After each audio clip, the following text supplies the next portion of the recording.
WNT9 Talk Radio. Here we go, y'all.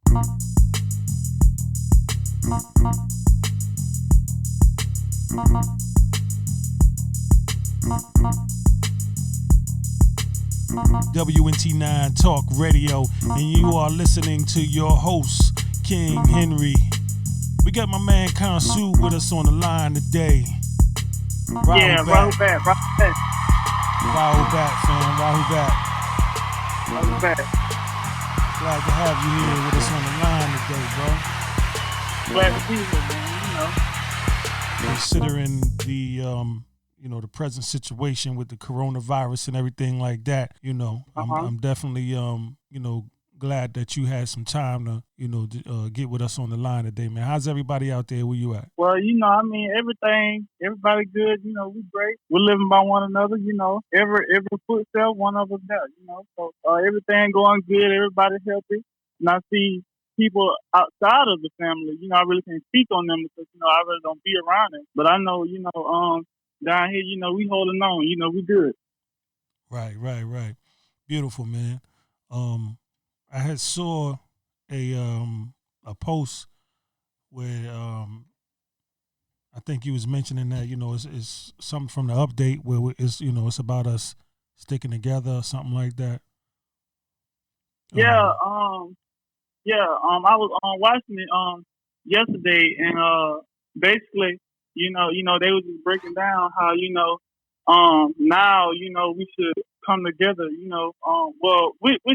already wasn't together, but it's like everybody comes, and basically it was like everybody would have to be in their own organization, because if you're not, then the people who just solo out here, they'll be affected by what's going on. Right. But don't believe me. Just go check it out. Just because I said something wrong, Well, I think definitely, no matter what an affiliation is, people should definitely be. This is definitely a time of togetherness, a time of unity, regardless of the nationality, regardless of the tribal affiliations or fraternal affiliations. Right. This is definitely a time of unity. Checking on them elders, checking on them young babies. Checking on each other, making sure that we all good. Checking on them neighbors and making sure that they not deserted in their homes and et cetera. It's definitely a time to come together, man. Now you are a dancer / recording artist / performer / you got a lot going on, man. We had a good time when you came up for the extravaganza, and I don't think we actually got a chance to speak on air about the extravaganza or any updates as far as your entertainment career. Speaking on that, like I say, I'm really not posting a lot right now because I'm trying to get everything professional and right, because I remember you telling me and a lot of other family telling me, you want to do everything the best way to represent the best. So I don't want to post anything or do it half off when I know I can do better.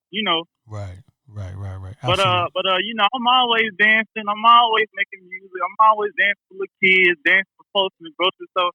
Man, I remember the other day. I had my headphones in. Bible or whatever, and these people were like, "Hey, man, yeah, I like that, man. You dance and stuff," and then one thing turned to another, and now I'm dancing for everybody in the whole. You know what I'm saying? So, right. I'm always entertaining people. Well, how long have you been dancing, man? Well, I've been dancing that I can remember. I don't know if the Harlem Shake came out just then, but I know I was in Tampa, and I just remember my grandma and everybody telling me, do the Harlem Shake, and every time I do it, everybody just started laughing. I was in Tampa and I was doing that, so it kind of just growed on me. Yeah. Okay. So everybody pretty much saw you as an entertainer from birth. Yep. You've been an entertainer. Yep. Everybody already knew. Even though I used to get in trouble in school, but that was just because I love to dance. Right. I was a clown. It wasn't that wasn't that I wasn't paying attention. It was just that I always like to make people smile and laugh and stuff. Right. Yeah, that's what's up. I think it kind of shows in your character as well. Having the charismatic personality goes a long way, man. It allows you to actually be, in different environments, and no matter where you at, people will all kind of people, all walks of life will always entertain someone with charisma. So that's a powerful, characteristic to pose to have. So would you say you get that from both of your parents or what? Well, see, my mom passed when I was around like 18, but my mom is a number 4 also in Soul Path. So most of her characteristics I have because I remember in my hometown, it don't matter which side I'm on, I can just bring my mom's name and then it's always great stories about her, As in, like, she always made folks laugh. She used to always, do a little dance and everybody come together.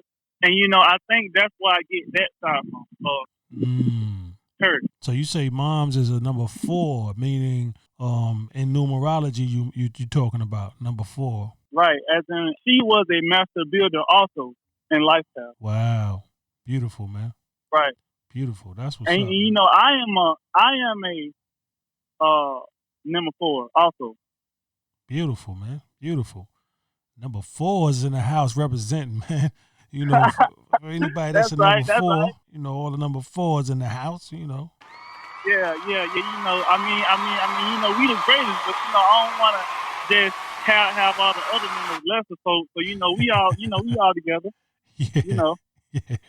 No doubt. Yeah. So what's going on with that? As far as your experiences with being a number 4. Can you say that you are actually has that enhanced your life? Are you more aligned and in tune with yourself? Of course, I'm always in tune, and it's just like at first, without me even knowing I was a number 4 and reading up on all that stuff, it's like I always been like the person who always brought folks together. Who's like, hey, yeah, man, let's go do this at the park, let's go dance, let's go race some yards. You know what I'm saying? I always been that person, right, to bring everybody together and do stuff. It's like I always been that person that everybody wanted to be best friends. Man, look, it was a time where didn't nobody want to share me at all. It was like, no, you my friend, and you ain't hanging with me. You know what I'm saying? That stuff gets crazy, bro. Man. Wow, crazy, man. Wow. You got them out there fighting over your energy.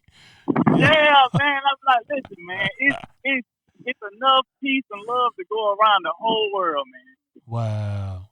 Look at that, man. Well, it's definitely a beautiful thing to be admired by many, man. Like I said, that charisma goes a long way, bro. A long way, man. I found out early that in times of struggle and challenges, had it not been for that same, type of charisma. Oh yeah.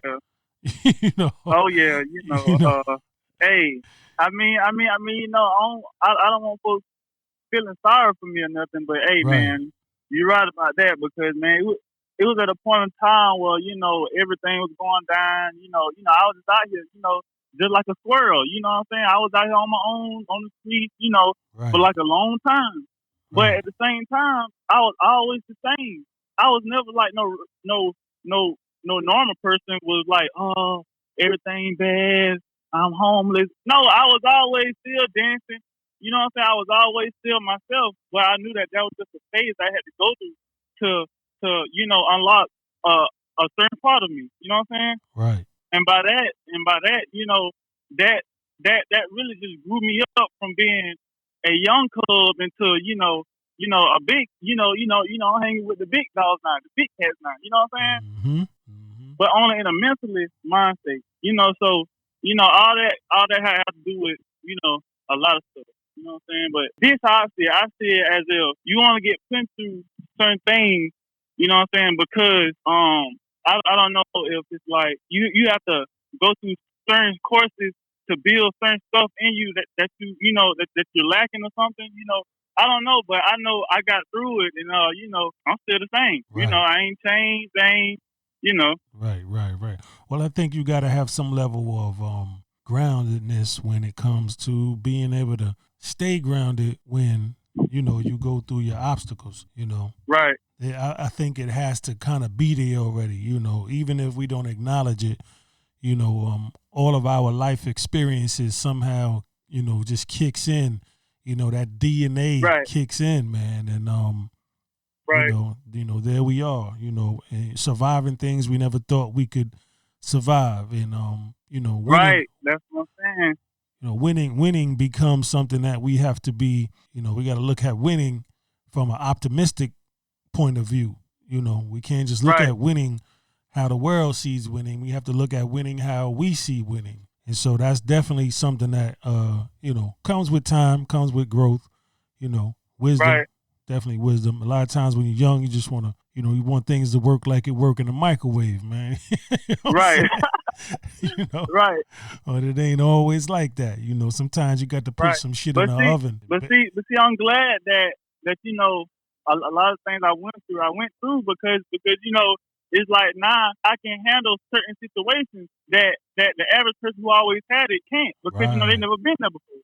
You know what I'm saying? And so it's so now with the stuff that happening now, you know, with the coronavirus, everybody staying home, no money. I've been through all that already.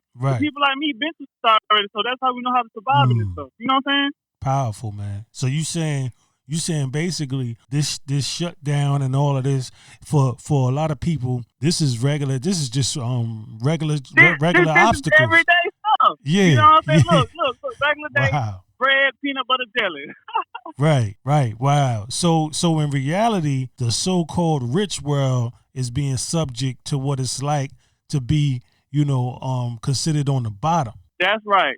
And all that time that they thought that, nah, man, ain't gonna never go down. This ain't gonna never happen to me. Now look at them. You know what I'm saying? Right. I would say everybody they don't know what to do. Everybody seems to be dealing with the same obstacle right now. Like this thing, this corona thing has touched every parts of the earth. So it's not like, okay, because you might have some money or you might be wealthy that you okay. Yeah. Nah, not at all. Not at all. That's powerful, man. Yeah, man. You know, it's kind of like having natural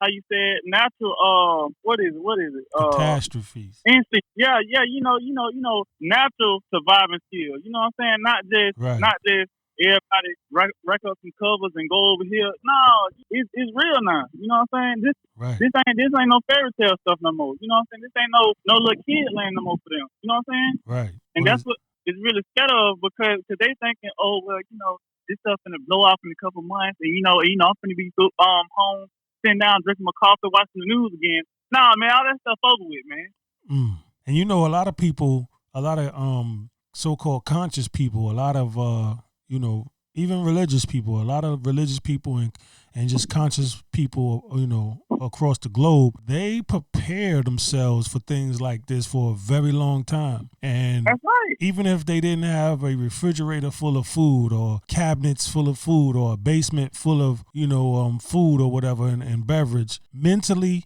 they still prepared themselves. Emotionally, they prepared themselves, you know. So I think that's a powerful thing that you touching on right there, bro. Yeah, man. I mean, you know, hey, it's here, man. You know, the players are here, man.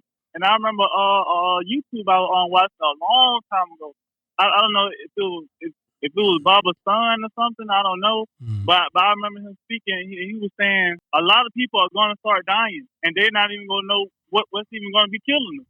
You know what I'm saying? And now every time I see somebody say this or that, that's what pops up in my head. You know what I'm saying? So, well, you know, we already knew what was going, you know, touch down. But the people who we've been warning, who they been like, oh, nah, them folks crazy. Oh, nah, them folks, you know, now they looking like, oh, well, where they at? Because it's stuff, you know what I'm saying? And it's crazy. And you know what? When it comes to, you know, sticking together and, you know, living for and by each other, or even in the comment that was made about, you know, belonging to a team or something like that, belonging to I don't know if, do you know what I'm talking about? They was talking about, there was an update saying belonging to, I don't know the exact words that was used, but, it was something in regards to belonging to the tribe or belonging to, and those things. A lot of times we just look at little cliques and things of that nature that we have. Everybody got they friends. Friends becomes a clique, but in reality, our whole tribe is a clique. You know what I'm saying? Because when it really come down to it, you got people who you don't interact with from day to day, but that doesn't mean that you wouldn't be there for them in a time of need. Right. There are people who will interact with you differently. There are people who may be easy going and whatever you need, if they got it, it's yours. But then there are other people who, if you're in need, they may have it, but they might be a little hesitant as to just throw it at you, and that's only because they don't know you, and they don't want to just give you their last because they don't know you. So, and that's perfectly fine. Right. But up and above all of that, we are still family. We are still one tribe. That's right. That's right. And we can't forget, what normal life is like. We can't forget what it is to be human when people don't do things we want them to do or do things that we think they should do. It should not discourage us to make us say, well, I don't want to be part of this tribe anymore. Because look at it like this. Right. When that happens in your immediate family, say mom, dad, or, cousins or whatever, and you all carry the same last name. Right. When you go through something with them or they don't give you whatever you asked for and you need it and they may or may not have it, do you say, well, I don't want this last name no more? I don't want this last name no more. I don't want to be part of this family no more. Only children do that. Only kids do that. You know what I'm saying? Whining, huffing, and puffing because they don't realize what really comes with family. What really comes with, being mature and being wise. And so I would say, in enlightenment to anyone listening, do not allow any arguments, debates, or any disgruntledness or any, frowns to suffocate you to the point where you no longer want to be associated with your tribal family, your Sabian family, your Nuwapian family. We are here, we are still here, and we should be here even more together for the master teacher. And with that, I want to ask you before we get out of here, if and I used to ask this question all the time in the first round of interviews we did years ago, if you could speak to the master teacher right now, what would be some of the things that you would be saying to him? Yeah, I know. That's crazy, man. Yeah, I know. Because I say that every day. You know what I'm saying? I think that every day. You know what I'm saying? And the first thing that I will ask him is, with me on my behalf, I will ask, well, is it all right if I use my talent not only in our culture but in other places to reach folks? And if I do that, how can I prevent myself from being sucked in and to get caught up on what they have going on? You know what I'm saying? And that would be my first question. Now my second question, I will ask him, say, Pop, a long time ago, right? Now see, I remember when I was a little kid, right?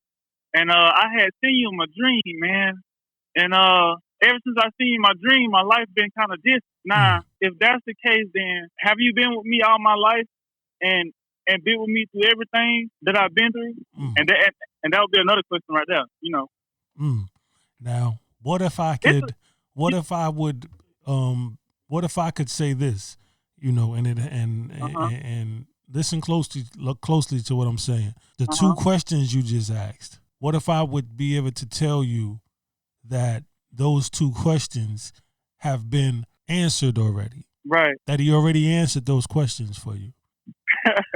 And see, why I'm saying that is because, he's been here and he's been training us to ask the right questions. So throughout all the years of training us and conditioning us to ask the right questions, he's been guiding us to ask the right questions. So a lot of things that people ask today are things that were already asked because he's guided us to ask those particular questions. And one, I would say to you, I would pass on, the information that he gave us not too long ago, your question in regards to entertainment and going outside. For some people, it's totally advised to go outside of the tribe and have a career. For others, for another entertainer, it may not be advised. So, right. For you in particular, I would say, yeah, you could actually,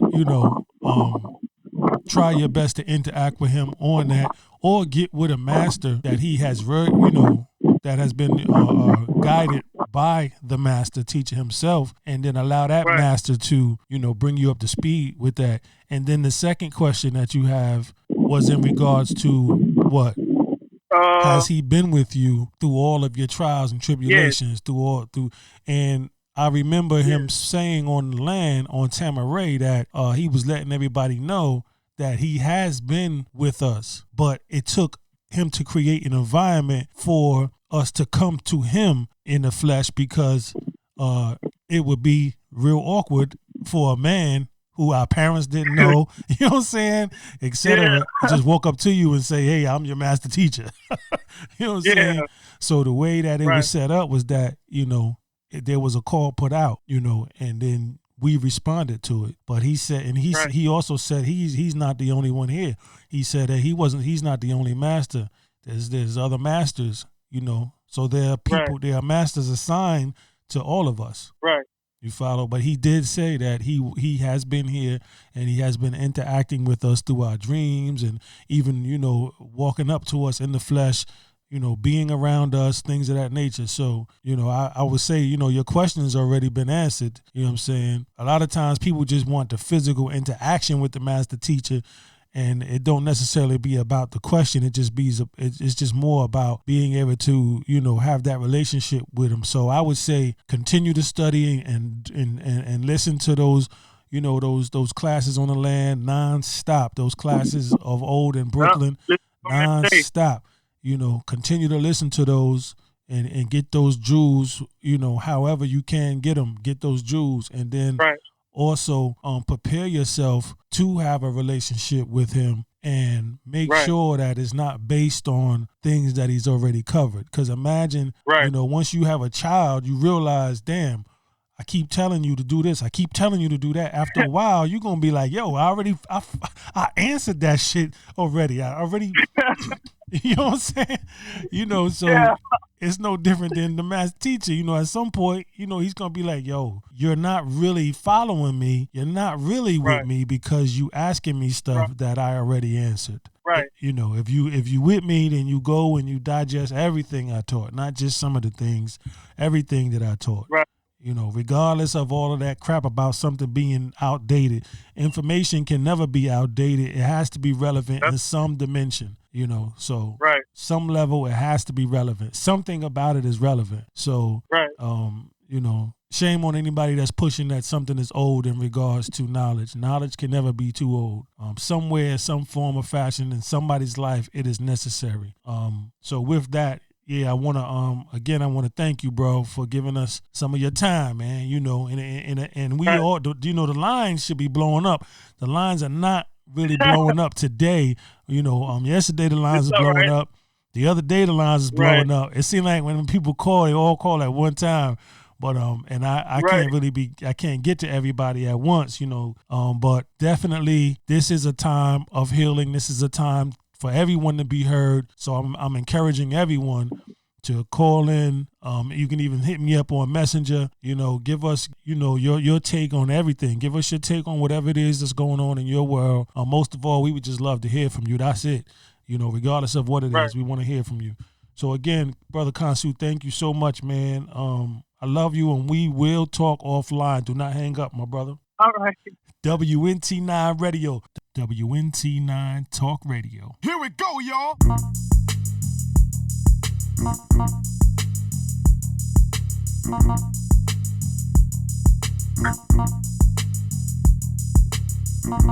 WNT9 Talk Radio.